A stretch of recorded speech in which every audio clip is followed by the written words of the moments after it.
Hi and welcome back to the channel. If you hear noise in the background, that noise is Luna the kitten clawing at the back of the man cave door because she doesn't want me to do anything.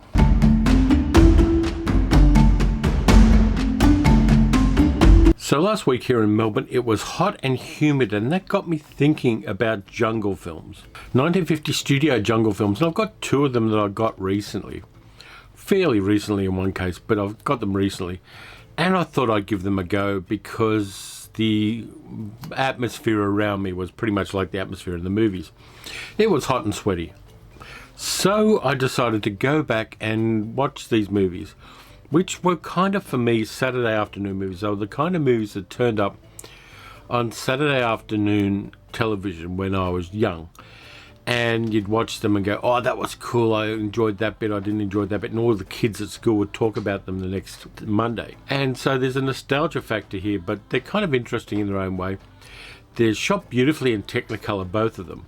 They're in old school Academy ratio, so the 1.33 to 1 screen ratio, but they're of their time and they're kind of enjoyable, so I thought I'd do a video about them. The first one, which has the very boring alternative title of Headhunters of the Amazon, which sounds like a documentary but really isn't, is starring Fernando Lamas, Rhonda Fleming and Brian Keith, Jivaro. This is the Kino Lorber version of it in 3D. Now, I can't watch it in 3D because I don't have a 3D Blu-ray player. And from what I understand, they're not going to be common in the future. 3D has its day in cinema and in home video, and I don't know that it's going to make a comeback anytime soon. Gotta love that cover art too, right? That is just so 1950s.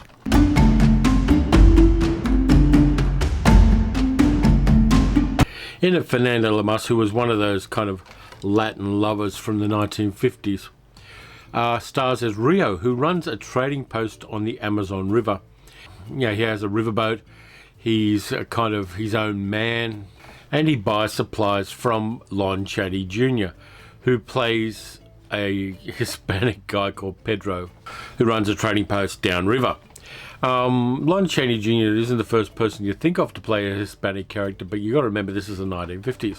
Up where Rio has his trading post, there are a whole bunch of ne'er-do-wells and people who are searching the Amazon basin for gold. Including these are an academic played by Richard Denning, who's lied to his fiancée and told her that he has a plantation on the Amazon. He doesn't have a plantation. What he has is alcoholism and Rita Moreno for his girlfriend. By the way, Rita Moreno's had an incredibly long career. This was her first movie in 1954. And in 2022, she turns up in the Steven Spielberg version of West Side Story as well. So that's a hell of a long movie career. And all strength to her. Of course, Richard Denny's fiancée, played by Rhonda Fleming, decides to come up the river and find him and see his plantation and marry him and live happily ever after. But the problem is that Richard Denny has disappeared in the jungle and nobody knows where he is. She's a city girl and doesn't know much about the Amazon, and Rio tries to help her and they kind of have a rapport. And meanwhile, another gold prospector, played by Brian Keith, decides he likes Rhonda Fleming. And they kind of get into a number of fistfights about it, because that's how you win women, by fighting other guys. Both Brian Keith and Fernando Lamas spend a great deal of this movie with their shirts off or else undone to the waist, because you got to have a little bit of eye candy for the ladies. Now, Rio trades with the Jivaro Indians, who are hiding an immense treasure of gold in a place called the Valley of the Winds in their territory. And Richard Denny's character has gone off to the Valley of the Winds to find the treasure. So Rio and Alice, the Rhonda Fleming character, go upriver with Brian Keith's character and a bunch of other guys and character actors and people pretending to be Amazon natives to find Richard Denning's character Jerry. That puts them in conflict with the Jivaro Indians and all hell breaks loose. So that's basically the movie.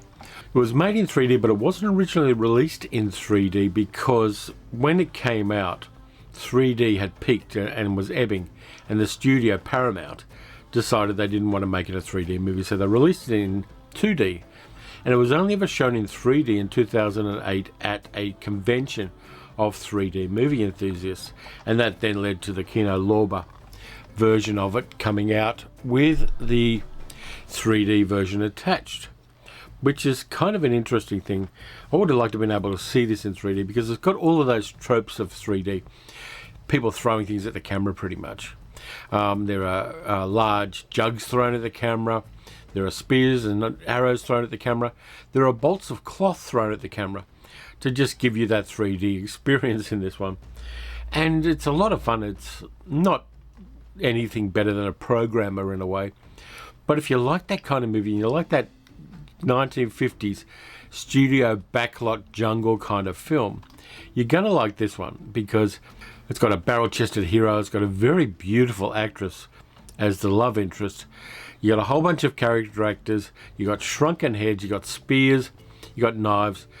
You got Rita Moreno playing Amazon native girl for some reason, and it kind of works.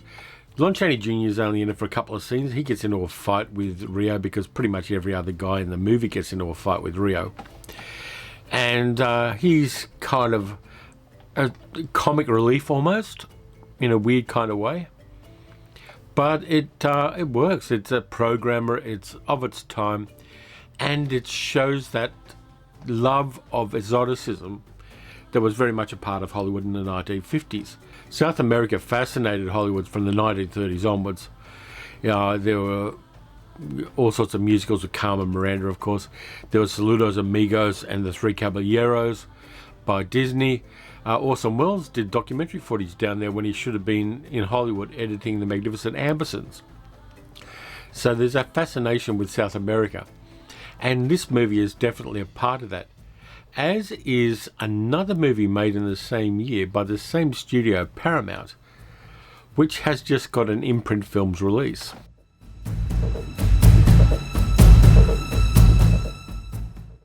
I've talked about this one on the channel before, but I think it's worth talking about again because Imprint have put it out in a really nice package. It is, of course, produced by George Powell, directed by Byron Haskin, starring Charlton Heston and Eleanor Parker and William Conrad. The Naked Jungle. Now this is the wonderful Imprint release version of it, which came out late last year or early this year, one of the two.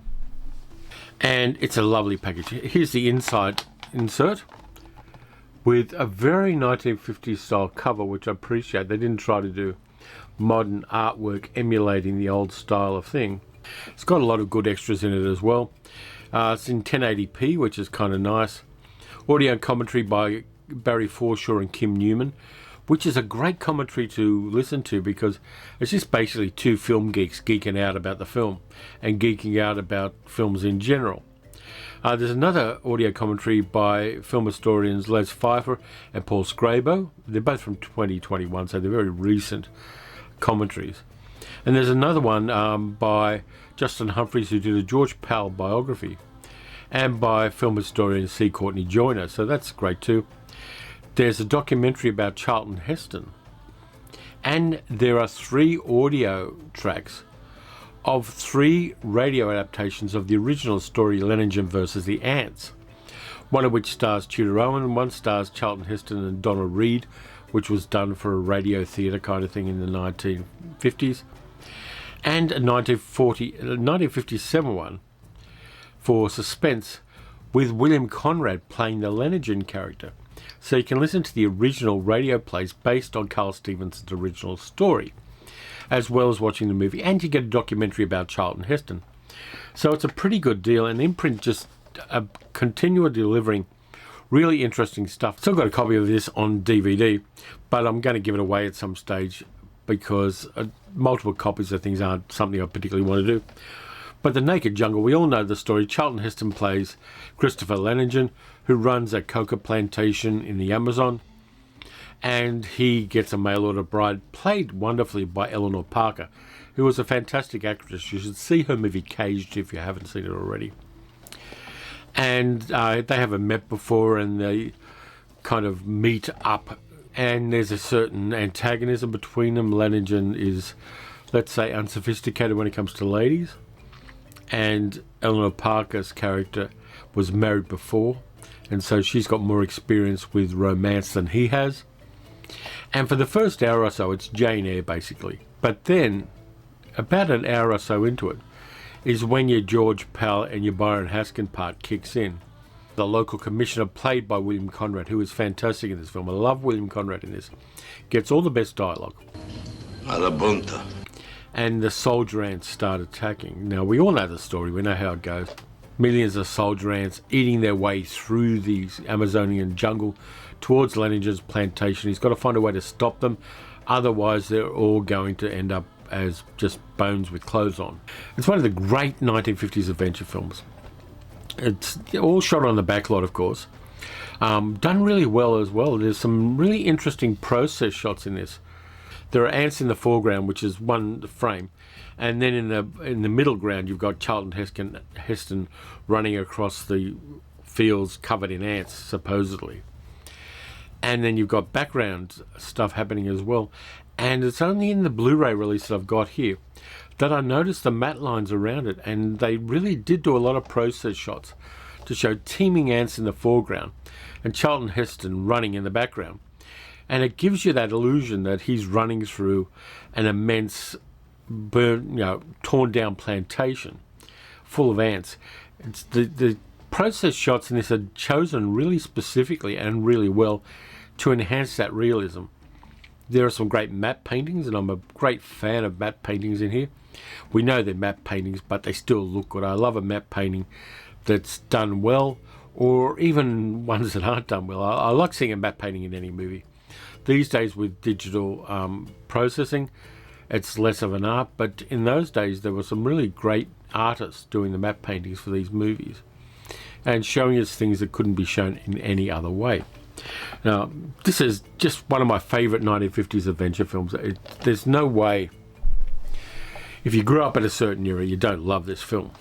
You never forget the sound of the ants, you never forget the music, you never forget Abraham Sofia playing the kind of assistant to Charlton Heston's character, and William Conrad playing the commissioner. It's just so full of fun. And there are all these nice little set pieces, like when they go upriver to see what's happening.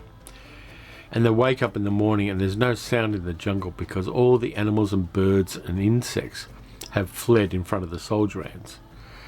I love those little details of that. It really makes it a creepy movie in its own way and a horror movie in some ways, but just a lot of fun to see and a lot of fun to experience. I really enjoyed this movie, and I can rewatch it about every year and still have a lot of fun with it.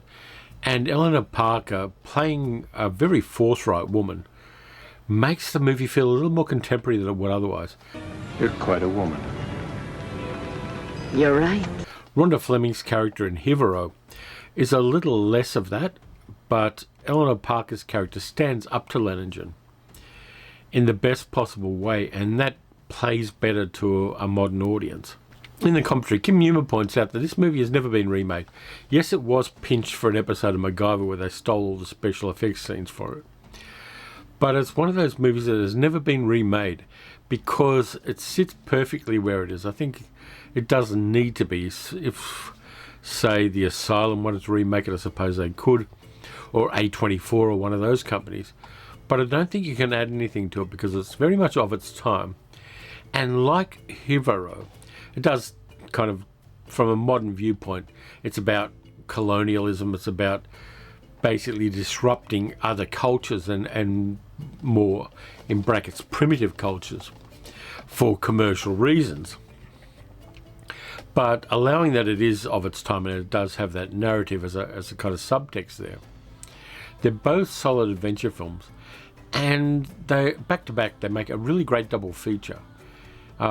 I mean, I grew up on jungle films. I was watching Tarzan films, and I was watching Jungle Jim films, and Bomber the Jungle Boy and Sheena of the Jungle, and all of those things. So basically those kind of fake backlot jungles were part of the narrative of my childhood when it came to movies, because they were all over TV. They were cheaply syndicated.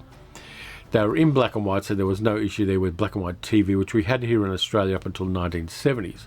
And they were usually fairly short, so the TV channels could chuck in the commercials and still put them into a 2-hour slot. I like jungle movies, that's all I can say. The fact that Imprint has decided to put out The Naked Jungle in a really high quality version with those extras and with people who love the film and love this genre of films talking about it on the commentary tracks is great. It's nice to see, and I like the way Imprint is going with this. They're doing movies from as far back as the 1950s right up until the 80s and 90s, and they're kind of covering the map when it comes to that kind of nostalgia, and I really appreciate it. So thank you very much for watching. As usual, if you want more of this kind of stuff, please like, subscribe and leave a comment. You can also support the channel at patreon.com/paleocinema, and the Patreon supporters get a link to see the videos 2 days early. So until next time, look after yourselves. Watch some good movies, watch some bad movies, watch some backlot jungle adventures with barrel-chested heroes in them, and I'll catch you next time.